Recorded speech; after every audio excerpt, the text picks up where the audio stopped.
Good morning student. Class 12th की 6th poem है बेटा उषा, जिनके लेखक हैं शमशेर बहादुर सिंह। उसकी फर्स्ट पैराग्राफ की व्याख्या करते हैं आज हम। प्रातः नभ था बहुत नीला शंख जैसे, भोर का नभ राख से लीपा हुआ चौका अभी गीला पड़ा है। सबसे पहले हम इसका प्रसंग लिखते हैं।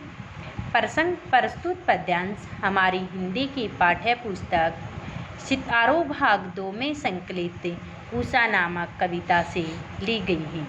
इनमें इनके लेखक शमशेर बहादुर सिंह जी हैं। इन्होंने इन पंक्तियों में प्रातःकाल के समय का वर्णन करते हुए कहा है कि फर्स्ट लाइन है जैसे हमारी, प्रातः नभ था बहुत नीला। प्रातः सुबह का जो समय होता है, नभ यानी कि आकाश, बहुत नीला शंख जैसे। इसमें इसके कवि शमशेर बहादुर जी ने कहा है कि प्रातःकालीन आकाश नीलिमा से सुशोभित हो रहा है। यानी कि यह भोर भी क्या होता है, भोर भी प्रातःकाल का ही समय होता है कि प्रातःकाल के समय में आकाश बहुत गहरा नीला शंख के समान दिखाई दे रहा है। क्या आएगी फर्स्ट लाइन की कि प्रातःकाल के समय में आकाश नीलिमा से सुशोभित हो रहा है। प्रातःकाल के समय में आकाश बहुत गहरा नीला शंख के समान प्रतीत हो रहा है। थड़े राख से लीपा हुआ चौका अभी गीला पड़ा है।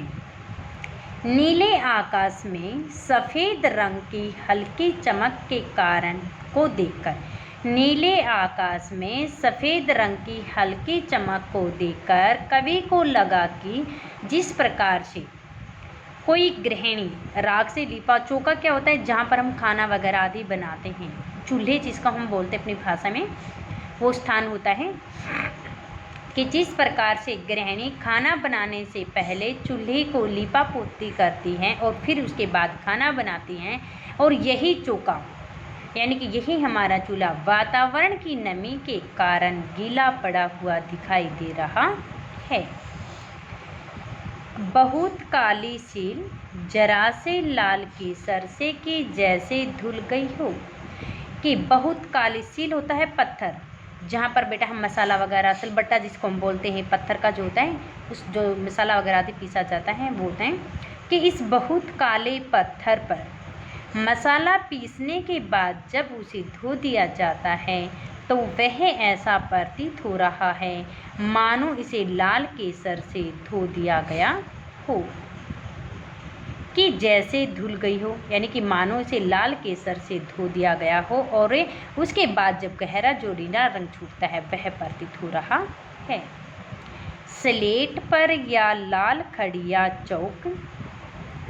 चौक मल दी हो किसी ने। वह कहते हैं कि जिस प्रकार से एक स्लेट भी कैसे रंग की होती है, पत्थर की होती है स्लेट, वह भी कैसे काले रंग की है, कि वह कहते हैं उस काले पत्थर पर, उस काले रंग की स्लेट पर भी हमें किसी चौक से लिखने के बाद जब उसे हम धो देते हैं, मल देते हैं, तो वह ऐसी प्रतीत हो रही है जिस प्रकार से लाल पत्थर, मसाले वाले पत्थर को धोने के बाद वह केसर जैसा दिखाई देता है, उसी प्रकार से यह स्लेट पर लाल खड़िया चौक लिखने के बाद हमें वो भी वैसा ही प्रतीत हो रहा है।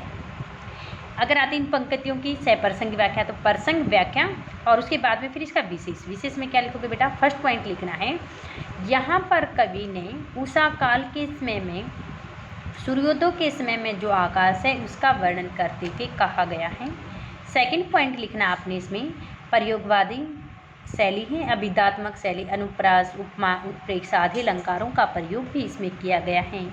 तत्सम तद्भुत शब्द हैं और खड़ी बोली है।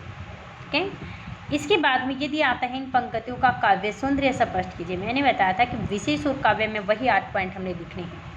ठीक है। तो इसके बाद में हम इसी के क्वेश्चन आंसर करते हैं।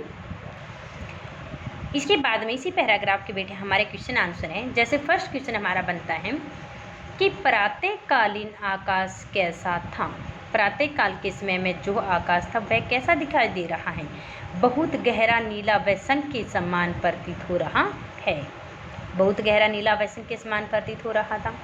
सेकंड था, इसमें कवि ने भोर के नभ की क्या क्या विशेषताएं बताई थी, कि प्रातःकाल के समय में आकाश जो होता है उस आकाश की कौन कौन सी विशेषताएं होती थी। फर्स्ट तो बताया था कि वह आकाश कैसा, कि राख से लिपे हुए चौके के समान दिखाई दे रहा था, कि जो वातावरण की नमी के कारण जब गीला हो जाता है उसके समान दिखाई दे रहा था।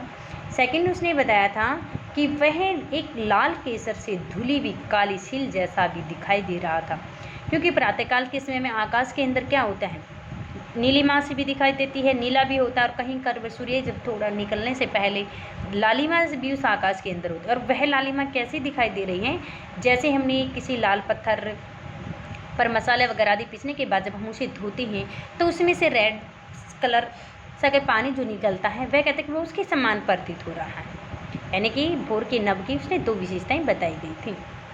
थर्ड है, प्रस्तुत काव्यांश के कवि और कविता का नाम बताइए। कवि का नाम इसमें क्या बताया गया था, शमशेर बहादुर सिंह। कविता क्या थी इनकी, उषा नामक कविता से ली गई है।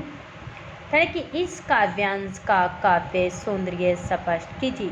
अभी मैंने आपको बताया था कि काव्य सौंदर्य आता है इन पंक्तियों का, तो उसमें हमने प्रसंग और विशेषणी लिखना होता। सिर्फ इन पंक्तियों का काव्य भाव के अंदर आते तो व्याख्या लिखनी होती है, काव्य के अंदर आता तो जो हम विशेष के अंदर 7 पॉइंट लिखने होते हैं। जैसे यहाँ पर कवि ने प्रातःकाल के समय में सूर्योदय निकलने से पहले उस आकाश का रंग कैसा होता है उसके बारे में बताया गया था, नीले आकाश का। भाषा सहज व सरल है, प्रयोगवादी शैली है, विधात्मक शैली भी है, अनुप्रास, उपमा, उत्प्रेक्षा आदि अलंकारों का प्रयोग भी किया गया था, और तत्सम तद्भुत शब्द। ठीक है, इसके बाद में है अगला। ठीक है, फर्स्ट पैराग्राफ बेटा हम कर चुके हैं। अब सेकंड पैराग्राफ है जैसे हमारा, नील जल में या किसी की घोर झिलमिल तहे जैसे हिल रही हो। इसका भी सबसे पहले हम प्रसंग लिखेंगे। प्रस्तुत पद्यांश हमारी हिंदी की पाठ्य पुस्तक आरोह भाग 2 में संकलित उषा नामक कविता से ली गई हैं। इनमें इनके कवि शमशेर बहादुर सिंह जी हैं। इनमें भी इन पंक्तियों में भी इसके कवि ने आकाश की शोभा के बारे में बताया गया कि आकाश की जो सुंदरता होती है वह किस प्रकार से किन किन रूपों में की गई है उसके बारे में बताते हैं हम। जैसे नील जल में या किसी की, इसमें इसके कवि कहते हैं कि जिस प्रकार से नीले जल में मानो हमें ऐसा प्रतीत हो रहा है कि किसी नीले जल में किसी सुंदर स्त्री का झिलमिलाता हुआ देह होता है, शरीर झिलमिलाता हुआ उसका शरीर बहुत ही सुंदर लग रहा है, कि जैसे नीले आकाश में किसी गोरी राधा का झिलमिलाता हुआ शरीर बहुत ही सुंदर लग रहा है, उसी प्रकार से हमें ये नीला आकाश भी बहुत ही सुंदर लग रहा है। जैसे हिल रही हो और कि ऐसा प्रतीत हो रहा है मानो इस नीले आकाश में किसी गोरी स्त्री का शरीर झिलमिला रहा है। जादू टूटता है इस उषा का, अब सूर्योदय हो रहा है।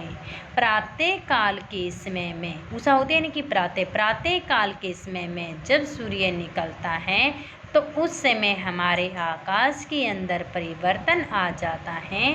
तो वह कहते हैं कि ऐसा प्रतीत हो रहा है जब वह नीलिमा और वह नीला जो आकाश की जो छवि होती है वह फट जाती है तो उसमें हमें ऐसा प्रतीत होता है मानो सूर्योदय उदय हो रहा है। सूर्य निकलने के पश्चात आकाश में जो नीलिमा और लालिमा थी उन दोनों में समाप्ति हो जाती है, यानी कि आकाश के अंदर हमारा परिवर्तन आ जाता है। अब इसके बाद में इसका विशेष लिखना है। फिर वही किन पंक्तियों में भी कवि ने नीले आकाश का वर्णन किया गया है। भाषा सहज सरल है, अनुप्रास उपमा आदि अलंकार हैं, तत्सम तद्भव शब्द हैं। इसी के प्रश्न है जैसे बेटे हमारे, कवि के अनुसार भोर का नभ कैसा प्रतीत होता है। कवि के अनुसार यानी कि आकाश कैसा प्रतीत हो रहा है, शंख के समान नीला था और नीले जल में मानो किसी सुंदर राधिका का झिलमिलाता हुआ शरीर हो, ऐसा प्रतीत हो रहा है। उषा का जादू कब टूटता है। उषा का जादू कब टूटता है, जब सूर्य निकलने के पश्चात। जब सूर्य निकलता है उस समय आकाश के अंदर जो लालिमा होती है वह समाप्त हो जाती है, उसमें परिवर्तन आ जाता है। कवि ने नील जल में झिलमिलाती देह की तुलना किससे की है? कि नीले जल में जब उसका शरीर झिलमिला रहा है तो उसकी तुलना किससे थी? भोर की नव के समान की थी। कि प्रातः काल के समय में जैसे आकाश में गहरा नीलिमा और लालिमा दिखाई देते उसमें बहुत ही सुंदर लग रहा है, उसी प्रकार से जब नीले जल के अंदर मानो किसी राधिका का झिलमिलाता हुआ सुंदर प्रतीत हो रहा है, तो इसकी तुलना किससे की गई है? भोर के नव के समान की गई उस स्त्री की तुलना। अभी बताया था इसका काव्य सौंदर्य हमारा वही आएगा कि उषा कालीन आकाश का मन मोहक सब्जितर प्रस्तुत किया गया है। चाक्षुष बिंब है, अभिधात्मक शब्द शक्ति का प्रयोग किया गया है। माधुर्य गुण है, अनुप्रास उपमा आदि अलंकारों का प्रयोग है। तत्सम तद्भुत शब्दों का प्रयोग है। कोमल कांस पदावली की भी रचना है। यदि आता हमारी इन पंक्तियों का इस काव्य की जगह हमारा क्या आता है? शिल्प सौंदर्य। कहते हैं हमारे काव्य, शिल्प या भाव, इन तीनों में से जरूर आता है हमारा। यदि आता है शिल्प सौंदर्य स्पष्ट कीजिए, तो फर्स्ट पॉइंट तो हमने यही लिखना है। सेकंड यानी कि चाक्षुबिंग, तत्सम तद्भुत शब्द, माधुर्य गुण, अनुप्रास उपमा आदि अलंकार, यानी कि काव्य सौंदर्य के अंदर हम 8 या 9 पॉइंट में लिखते हैं और उन्हीं में से हमारे 5 पॉइंट शिल्प सौंदर्य के अंदर लिखे आते हैं। भाव सौंदर्य के अंदर हमने व्याख्या करनी होती है। तो 12th क्लास के लिए आज का हमारा यही होमवर्क है। ये हमारा राइट प्लस लर्न।